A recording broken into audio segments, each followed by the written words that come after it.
Había comprado en Londres, hacía 2 meses, un hermoso mármol griego de la época que representa, según los arqueólogos, a Narciso.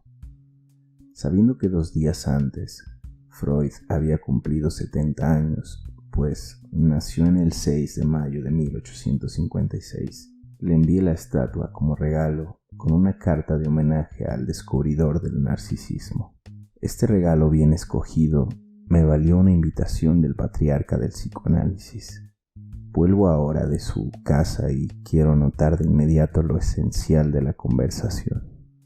Me pareció algo desesperado y melancólico. Las fiestas de los aniversarios, me dijo, se parecen demasiado a las conmemoraciones y recuerdan demasiado a la muerte. Me ha impresionado la forma de su boca, una boca carnosa y sensual, algo satírica que explica visiblemente la teoría de la libido, pero estaba contento de verme y me ha agradecido calurosamente por el narciso. Su visita es para mí un gran consuelo. Usted no es ni un enfermo, ni un colega, ni un discípulo, ni un pariente. Vivo todo el año entre histéricos y obsesivos que me cuentan sus obscenidades. Casi siempre las mismas, entre médicos que me envidian cuando no me desprecian, y con discípulos que se dividen entre papagayos crónicos y ambiciosos cismáticos. Con usted puedo al fin hablar libremente. Enseñé a los demás la virtud de la confesión y no he podido nunca abrir por entero mi alma. He escrito una pequeña autobiografía más que nada con fines de propaganda y si acaso me he confesado por fragmentos en la Traumadeutung, nadie conoce o ha adivinado el verdadero secreto de mi obra. ¿Tiene idea del psicoanálisis? Respondí que había leído algunas traducciones inglesas de sus obras y que, únicamente para verlo, me entretuve en Viena. Todos creen, prosiguió, que tengo el carácter científico de mi obra y que mi objetivo principal es la cura de las enfermedades mentales.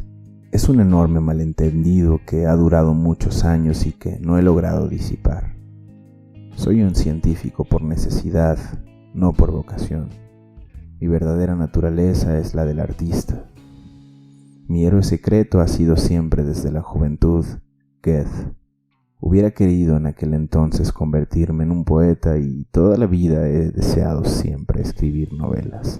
Todas mis aptitudes, reconocidas incluso por mis maestros del gimnasio, me llevaban hacia la literatura. Pero si usted piensa cuáles eran las condiciones de la literatura en Austria en el último cuarto del siglo pasado, entenderá mi perplejidad. Mi familia era pobre y la poesía, por testimonio de los más célebres contemporáneos, rendía poco o demasiado tarde. Además, era hebreo, lo que me ponía en condiciones de inferioridad, manifiesta en una monarquía antisemita. El exilio y el mísero fin de Heine me desanimaban.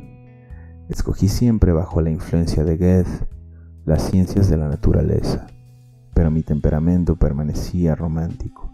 En 1884, para volver a ver con unos días de anticipación a mi novia, lejos de Viena, hice sin cuidado un trabajo sobre la cocaína y me dejé robar por otros la gloria y las ganancias de mi descubrimiento de la cocaína como anestésico.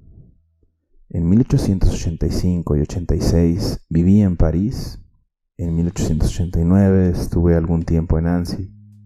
Esta permanencia en Francia tuvo una influencia decisiva sobre mi espíritu, no tanto por lo que aprendí de Charcot o de Bernheim, sino porque la vida literaria francesa era en aquellos años riquísima y ardiente. En París, como buen romántico, pasaba las horas sobre las torres de Notre Dame, pero por las noches frecuentaba los cafés del barrio latino y leía los libros sobre los que más se rumoreaba en aquellos años. La batalla literaria estaba en pleno desarrollo. El simbolismo alzaba su bandera contra el naturalismo. Al predominio de Flaubert y de Zola se lo estaba sustituyendo entre los jóvenes por aquel de Mallarmé y de Verlaine. Hacía poco que había llegado a París cuando salió a Revue of Huysmans, discípulo de Zola, que pasaba del decadentismo y estaba en Francia cuando fue publicado el Jadis de Neger de Verlaine, y se recogieron las poesías de Mallarmé y las iluminaciones de Rimbaud. No le doy estas noticias para presumir de mi cultura, sino porque estas tres escuelas literarias, el romanticismo muerto hacía poco, el naturalismo amenazado y el simbolismo en alza, fueron las inspiradoras de todo mi trabajo posterior. Literario por instinto y médico por fuerza, concebí la idea de transformar una rama de la medicina, la psiquiatría en literatura. Fui y soy un poeta y novelista bajo la figura de un científico. El psicoanálisis no es otra cosa que la transferencia de una vocación literaria en términos de psicología y patología. El primer impulso para el descubrimiento de mi método me vino, como era natural, de mi querido Goethe. Usted sabe que él escribió el Werther para librarse del íncubo morboso de un dolor. La literatura era para él catarsis. ¿Y en qué consiste mi método para la cura de la histeria sino en el hacer contar todo al paciente para liberarlo de una obsesión? No hice otra cosa que formar a mis enfermos a actuar como Goethe. La confesión es liberación, o sea, cura. Lo sabían desde hace siglos los católicos, pero Víctor Hugo me había enseñado que el poeta es también sacerdote y así me sustituí descaradamente al confesor. El primer paso había sido dado. Me di cuenta de inmediato de que las confesiones de mis enfermos constituían un repertorio precioso de documentos humanos. Yo hacía, por lo tanto, un trabajo idéntico al de Zola. Él obtenía de aquellos documentos novelas, yo estaba obligado a tenerlas para mí. La poesía decadente atrajo entonces mi atención hacia la semejanza entre sueño y obra de arte y sobre la importancia del lenguaje simbólico. Había nacido el psicoanálisis, no como dicen de las cuestiones de Breuer o de los indicios de Schopenhauer y de Nietzsche, sino de la transposición científica de las escuelas literarias amadas por mí. Me explicaré más claramente. El romanticismo, que retomando las tradiciones de la poesía medieval, había proclamado el primer lugar de la pasión y reducido toda pasión al amor, me surgió el concepto de la sexualidad como centro de la vida humana. Bajo la influencia de los novelistas naturalistas, di al amor una interpretación menos sentimental y mística, pero el principio era ese. El naturalismo y sobre todo Zola me habituó a ver los lados más repugnantes pero más comunes y generales de la vida humana. La sexualidad y la avidez bajo la hipocresía de las buenas maneras. En resumen, la bestia del hombre. Y mi descubrimiento de los vergonzosos secretos que cela el inconsciente no son otra cosa que la evidencia del acto de acusación sin prejuicios de Zola. El simbolismo, al final, me enseñó dos cosas: el valor de los sueños comparados con las obras poéticas y el lugar que ocupan el símbolo y la alusión en el arte, o sea, en el sueño manifestado. Fue entonces que emprendí mi gran libro sobre la interpretación de los sueños, como reveladores del inconsciente, de ese mismo inconsciente que es la fuente de la inspiración.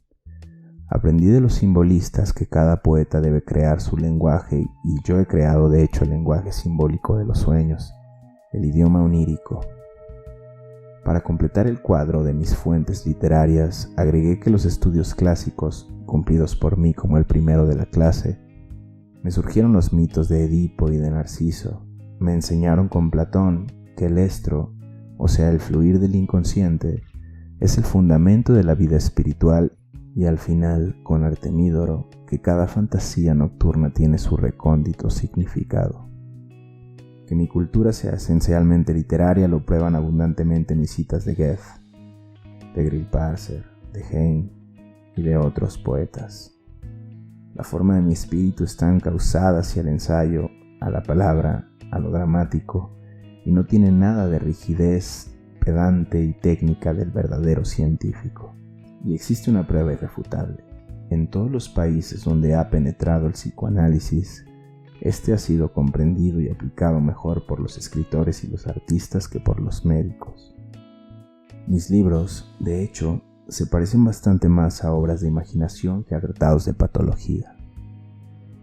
Mis estudios sobre la vida cotidiana y sobre las ocurrencias graciosas son prácticamente literatura, y en Tótem y Tabú me puse a prueba incluso en la novela histórica. Mi deseo más antiguo y tenaz sería el de escribir verdaderas novelas, y poseo un tesoro de materiales de primera mano que harían la fortuna de 100 novelistas.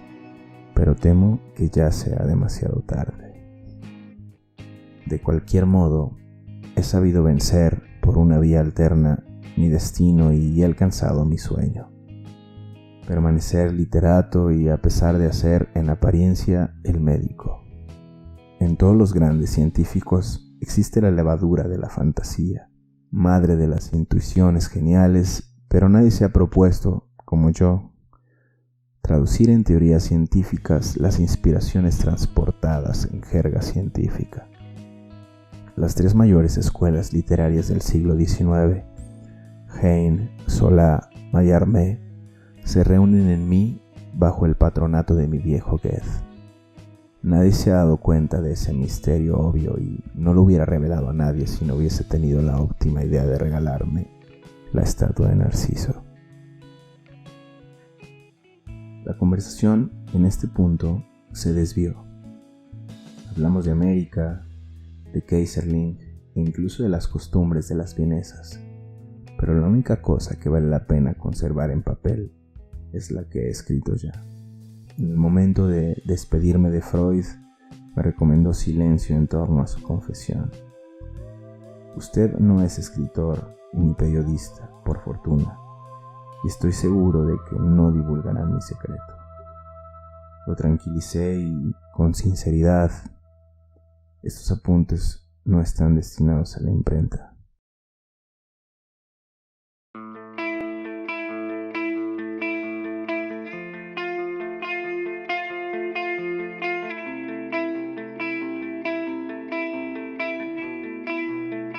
Red Musk.